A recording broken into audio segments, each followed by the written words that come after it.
because he kept talking, and I gotta record this.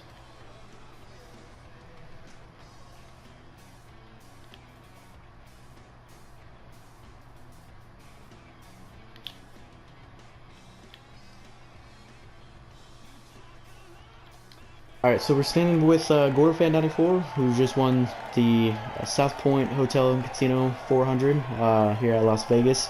The second race of the Score League, so to say. GorderFan, you pretty much dominated this race.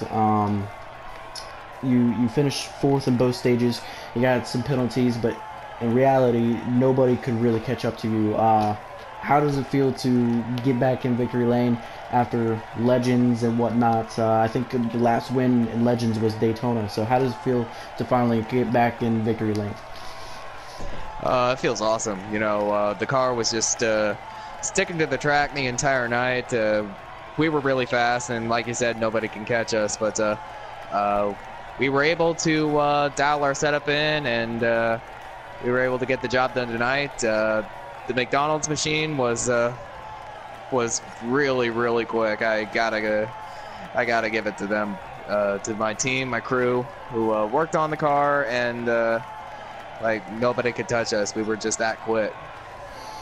And you know, there was a lot of speculations that you and the 12 car were using setups, and you know, we won't know exactly until later if there will be any punishment or penalties towards this.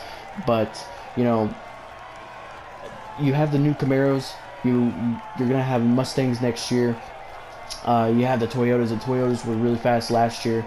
How does the Camaros compete against the Fords and the Toyotas?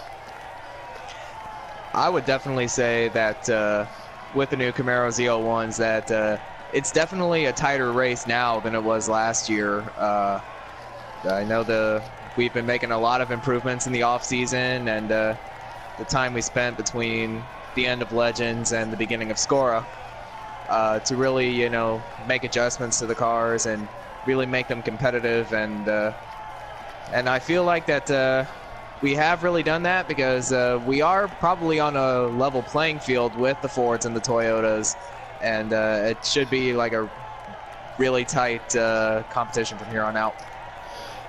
Now, this season is going to be very interesting. You know, only 11 races. The first race was on dirt. Then Score announced that this will be a new change where we're going to do the Cup Series, and then we had a fantasy schedule, and then that schedule was actually turned into what they call the playoff schedule, which consists of the last 10 races of the actual NASCAR series.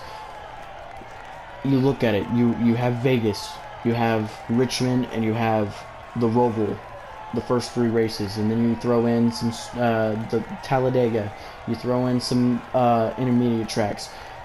What will be the main goal, and what would be the downfall of any driver, not just you, but any driver heading into the next few weeks? You know, the Roval is a new track.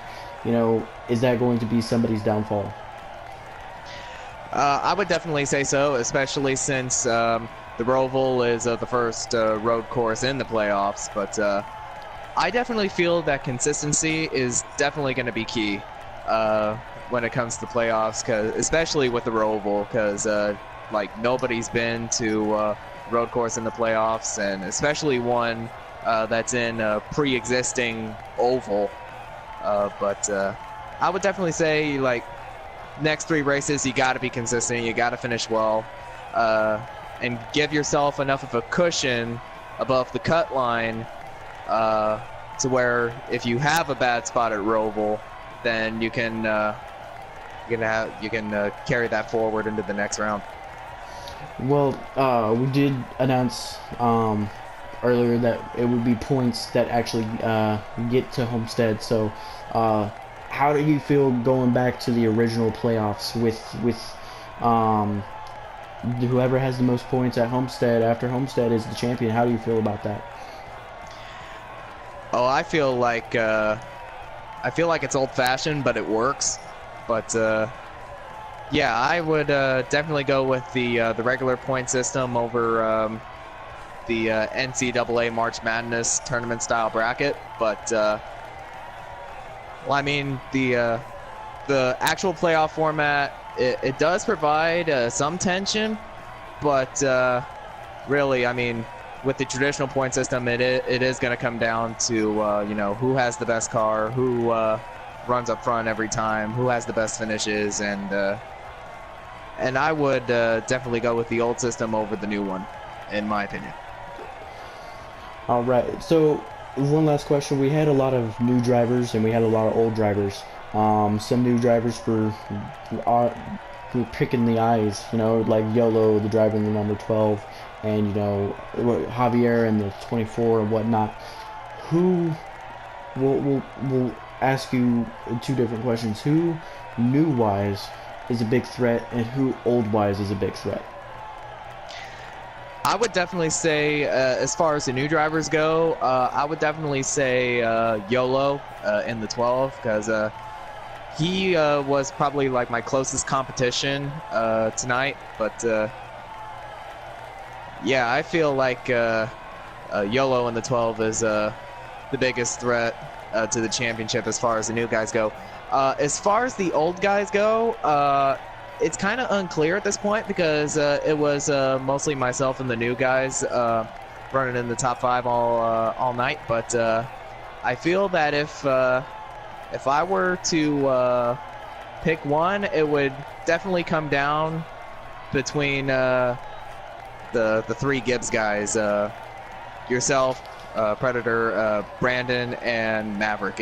One of those guys is going to be a factor for the championship, I feel. All right. Well, do you have anything else you want to add in? All I can say is it's good to be back. So, and that's all I have to say. All right. Driver the number 1, Cessna McDonald's Chevy Camaro. Driver, Gorder Fan 94. Your winner at Southpoint Hotel and Casino 400 at Las Vegas.